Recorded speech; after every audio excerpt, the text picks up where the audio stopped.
The second meeting was a bit more challenging, as Vicky said, because lots of those parents have had poor experiences with St Sampson's. Some had had good experiences and spoke about those good experiences as well. But we need to build that trust so that they can feel more reassured moving forwards.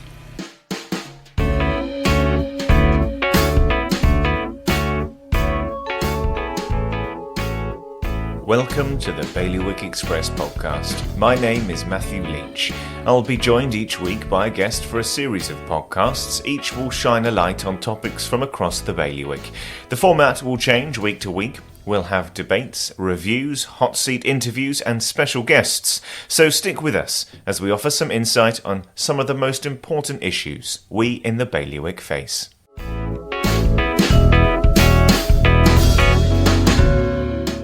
The quality of education at St Sampson's High School is not good enough, according to the Office for Standards in Education, Children's Services and Skills, more commonly known as Ofsted. It's a damning indictment of one of Guernsey's most important schools, and the fallout of the report has inevitably raised concerns within the teaching community, the student body, the political sphere and from parents of students. So what happens now? How does the situation get fixed? I spoke to the Director of Education, Nick Hynes, and the Principal of the school, Vicky Godley, to find out if St Sampson's can change, and if so, how. And my first question, I think, was to both of you, independently, and whoever wants to answer first can be, is how are you doing? How have you been doing after the last few days? It must have been quite an intense couple of days following the publication of this report. It's certainly, it's hard in terms of headlines and how that's reported, and it's ensuring that the people that you work with and the children that you work for are settled and understand that there's elements of every school that are reported on in terms of what is good, but having that message that we want to improve and move forward. How are you doing? Yeah, as well? I agree. I mean, I think what gets lost in some of the furore around when there's negativity about a school is that everybody who works within the education system, whether that's Vicky and her colleagues and all of her teachers, or people centrally, all work in there because they care about what happens to children. And everyone who's working within this system is working to do the best they can for children and people. And there's at times people don't do as well as they might do, but the majority of people are working really hard and doing the best they can. And most children and young people across the whole education system are doing well, and at times different schools have different struggles, and it's our job to support them to ensure that schools can do better and children can therefore do well in school as well. And if we just touch on the report quickly, I suppose, as the principal, did you expect the results that came from Ofsted? Yes, and it says that within the report. So the school has to do something called a self-evaluation document prior to the inspectors coming into the school. So we'd already made those judgments about the school, and that sounds terrible in some respects, that we knew that there were problems within the school, but it should also hearten people that plans are already in place to tackle the areas that have been identified and we have been working on. What isn't yet happening, and there's lots of reason for that, is that it's not fully embedded within the school, those changes, and that some of that takes time. So that work and proactivity was happening even before the report came out? Yes. Yeah. Fantastic. I just wanted to touch base on you had the parents' evening last night. How did it go? Did you feel that, what kind of concerns were raised by parents, and do you feel like they came away from last night feeling, educated on what was going on and hopeful for the future? I think in terms of expectations of that meeting, there's always a want to ensure that parents have more knowledge in terms of what's taking place. It's worrying when a report such as ours lands on somebody's doorstep without any context in terms of what it is. Some of the parents will have had poor experiences at Sampson's High School, and also want to know in terms of why things aren't changing as quickly as they would wish. There was helpful conversations in terms of finding out how we develop the curriculum and what the intentions are, helpful questions in terms of what our capacity is in terms of moving forward, but clearly concerned. We want children to feel safe in school, and it's their children, and rightly so in terms of some of the questions that came across to us. But overall, wanting to work with us to move forwards. And with that partnership, you can do an awful lot. And I think it's worth saying, we held 2 meetings last night. The first meeting was with new parents of children who are going to be starting in September. And they quite rightly turned up with worries and anxieties. They don't know the school well, they don't know Vicky well, they don't know the teachers well. But the majority of those walked away feeling more reassured and informed about what the problems had been. But I hope they were reassured about what some of the things that Vicky and the team are going to do to improve. And what was really positive about that meeting was most of them walked away or spoke to us on the way out saying, what can we do to support the school moving forward to make sure there is a good community atmosphere within the school, and so we can help to improve. The second meeting was a bit more challenging, as Vicky said, because lots of those parents have had poor experiences of St Sampson's. Some had had good experiences and spoke about those good experiences as well. But we need to build that trust so that they can feel more reassured moving forwards. How much of this is building a good community culture, I suppose? I think something that at first attracted me to Guernsey when I moved here a number of years ago was actually what struck me was that the community does work together.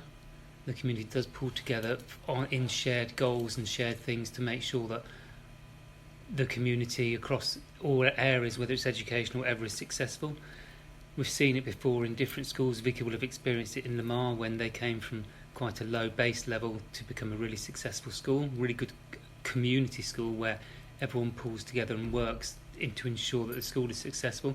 And we see it across different areas of the community. I think what St Sampson's needs to develop is that community buy-in, that community ownership of the school. And one thing that is frustrating sometimes is, which I tried to talk about last night, was yes, there's things that have gone wrong. Yes, there's things we need to look at so we can learn about how we can make things better in the future. But at the moment, it's not a time for pointing fingers. It's not a time for blame. It's actually focusing our energy on what we need to do now, what we can do to move the school and support the school to move forward quickly so that those outcomes are good now and in the future.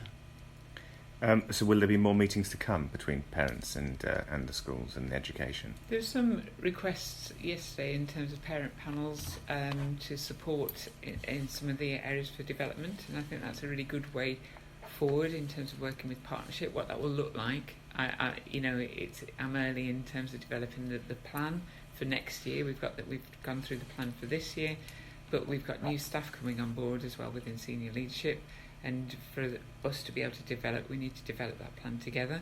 But certainly in terms of conversations and keeping parents up to date so they build confidence in us is part of the communication that needs to take place. And how are the students? And how have they been updated on what's been going on, and what has their response to it been? So initially when the report was published on Tuesday, I held assemblies with every year group. And just really to share that, they may have some upsetting feelings in terms of how St Sampson's is reported. I talked to them, and I suppose I made simpler some of the areas for development, so everybody knew that they needed to play their part as well. How they're feeling, I think, is mixed. They're proud of their school that they attend, mostly, the majority of students. But what I will say is the end of term in all schools is enrichment activities where they can go and experience other things beyond the classroom. And, there's good provision there, and they're able to spend that time with their teachers and enjoy the last few days of term. So this is, I guess, for Nick, but, either one. Does this Ofsted report make you feel nervous for future ones? I mean, how are the other schools feeling about the future of being inspected, of being reported on and being reviewed? I think whenever you introduce a new inspection framework, schools are always a bit apprehensive because they're not always quite sure how the framework is going to work with regards to inspection. I think, to be fair, most schools welcome external inspection because what it does is validate what they already know about their school. And so although it's never, schools can be apprehensive, I think majority of schools, once they understand the process, welcome that process. It doesn't necessarily make me feel nervous about future inspections. I think if inspections and outcomes that we don't know about are being shared at the external inspection, that's what makes me nervous, because it makes me realise we don't know our schools well enough. External inspection is an important part of developing and supporting schools to move forward, but it has to be the starting point as opposed to the end point. It has to be, okay, so now the validation about what we know about our schools has been externally validated, if you like. That's the starting point about how we then move forward. It's not the end point about this is terrible. Yeah. And it has to be the beginning as opposed to the end. And I think some of the rhetoric, if I can be completely honest about what an inspection result does, and some of the soul searching about what on earth has gone wrong, where do we go, that has to be done, but it has to be moving forward. It has to be, what do we do to improve? Otherwise we can get sucked into the mire of continually looking to blame somebody else. We can blame officers, we can blame politicians, we can blame school leaders, we can blame parents, we can blame the community. None of that helps. What helps is when people start working together and recognise that together we have a situation that needs to be improved. Now, in the future, we do need to look back and see what went wrong and where it went wrong so it doesn't happen again. But at the moment, that's not the time for this. Isn't it easier to identify where the issue is if we kind of figure out where the problem lies, or where the problem has lied in the past? Yeah, and sometimes that's more simple than others. You can point to very specific things either within the school or within our education system, where you can say, if that had happened, that would have been, that wouldn't have happened at that point. But there are some really deep underlying issues and some systemic things which have caused a whole range of things, some of which we couldn't control, which has put St Sampson's into a position of difficulty, and we can't ignore that actually COVID has played a part in that. Yeah. I've got absolute faith that the school wouldn't be in a position it's in now 2 years after Vicky being in post if we hadn't had COVID, because Vicky coming into post 2 years ago recognised and identified the problems we're talking about now following external inspection within the first 2 or 3 months. However, after that 2 or 3 months, we've had 18 months of COVID on and off, lockdowns, which actually were affected schools less than the period of trying to remain open and staff off, students off at different points in time. I think there was some data from one of the schools the other day where over a period of 6 weeks there was only one day when all children across all year groups attended school. We've had a constant churn of either staff being off or children being off at different times, which has caused gaps in children's learning, staff having to cover different classes, staff having to cover different subject areas, which hasn't been ideal. And as a school leader, that's really difficult to try and get that impetus to make the change when you haven't got the people around you or their availability to start putting that change in quickly. Because it can't be particularly representative of the school normally the last couple of years, surely. No, certainly not. And whenever you come back into school after closure, and at different phases, particularly this year, we've had something called enhanced measures. It's where bubbles within schools take place, and therefore you have to have different procedures to make the school work in whilst ever that happens.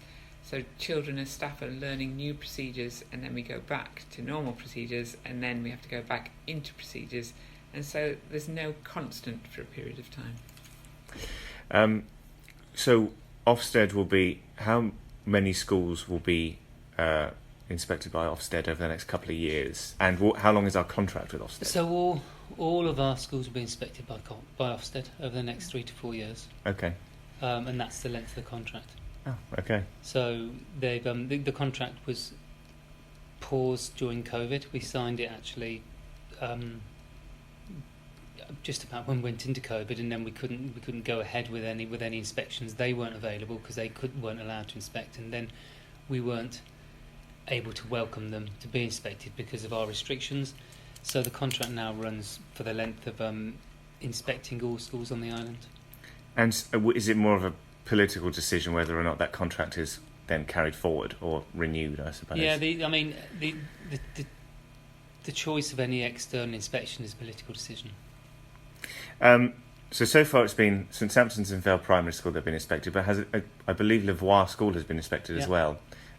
When can we expect a report on that one? So Levois School was also inspected. We haven't received the draft report yet, and because we haven't received it and we're so close, because we haven't received it as yet, and we're so close to the end of term, that probably won't be coming out now until the autumn term, because they don't release reports outside term time. Okay, fair enough. More of a school question again, then, if we can bring it back round to that, is I asked about the students, but how are the teachers? I think subdued, upset, but also a real drive in terms of when they come back, wanting to start and making sure that we're together. So without doubt, just like students and all of us in that community are proud to be part of the community. So anything that's in black and white that is quite as damning as the report is, it's hard news to take and understand. So that was delivered to staff on Monday evening, just before the report was released, and very subdued and upsetting in terms of what it was. Although they knew what the priorities were and what we have been working on, it's always hard to read it when somebody external comes in and identifies it as well. And Ofsted will be returning, is it this academic year? Is it multiple times or is it just once? So they'll be returning as part of a monitoring visit. That's a date to be decided. They do monitoring visits after a school has been rated as inadequate in one or more areas, and those monitoring visits typically take place within 12 to 18 months. Okay. I guess a kind of final question is, how confident are you that we can turn around this situation within 12 months? I think any school leader has to have confidence in terms of improvement, and I think you shouldn't be a school leader if you don't think that's possible. And I've no doubt that some areas will move faster than others, but the intent is there. What we have to do is build the confidence and ensure we have the capacity and constantly reflect in terms of how well we're doing over the next year to ensure that we're doing the very best for young people, because ultimately that's why every one of us is in that school. And I would add, we have absolute confidence in Vicky and her new team that's coming in to work alongside her, alongside the existing teachers and new teachers coming in. Ofsted will make a comment about each of the areas for improvement as part of their monitoring visit, and we'll talk about the progress that's been made against each of those areas for improvement. I think we need to be really careful that we don't say everything is going to be fixed in 12 months, because everything isn't going to be fixed in 12 months. Things will have improved significantly in 12 months, but there will always be things to do and there'll always be improvements to make. You don't get a school going from inadequate in some of those areas to outstanding within 12 months. But what we want to see is that change and that move forward, so that when the school does move up to requires improvement, when the school moves up to good, and then hopefully when the school moves up to excellent or outstanding, that it's embedded and sustainable. It's not a quick fix. It's something which is built over time, so that when we get there we know that it's secure and we know it's safe, and we know that it's not something which is going to flip back to being inadequate in a space of 2 or 3 months. So it has to be embedded, it has to be secure, it has to have the systems around it to make sure that it's sustainable and it's long term. And so will Ofsted be releasing updated reports then throughout the next academic year on where we're at and what has been met? What Ofsted will do, they will write a letter which is identifying the areas of improvement and the progress that the school has made against those areas of improvement as a result of their monitoring visit. From an internal point of view, we'll continue working with Vicky and her team to look and work with her to make sure that the progress is being made over time. So it won't be, we're not just going to leave the school now to work by itself and have another Ofsted. What we always do with all of our schools is monitor, support, challenge over the period of an academic year anyway, because St Sampson's find itself in a position where they have more to do, which is being identified through an external inspection. We'll work with them more frequently and more often to look at the improvements that they've made, and it's not just about checking up, it's actually to make sure that they've got the resources they need to move forward as well. So that's what we're doing over the course of the year. Fantastic. Is there anything else you'd like to add? I don't think so. No. Thanks, Matt. That's all right. No, I appreciate Thank that. you very much for your time.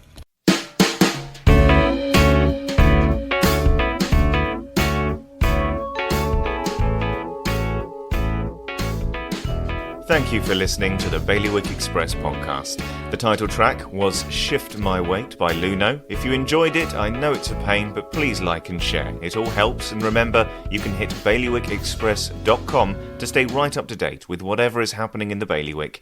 You can find us online, on social, on email and on internet radio. There'll be more from me, Matthew Leach and all the Bailiwick Express team next Friday.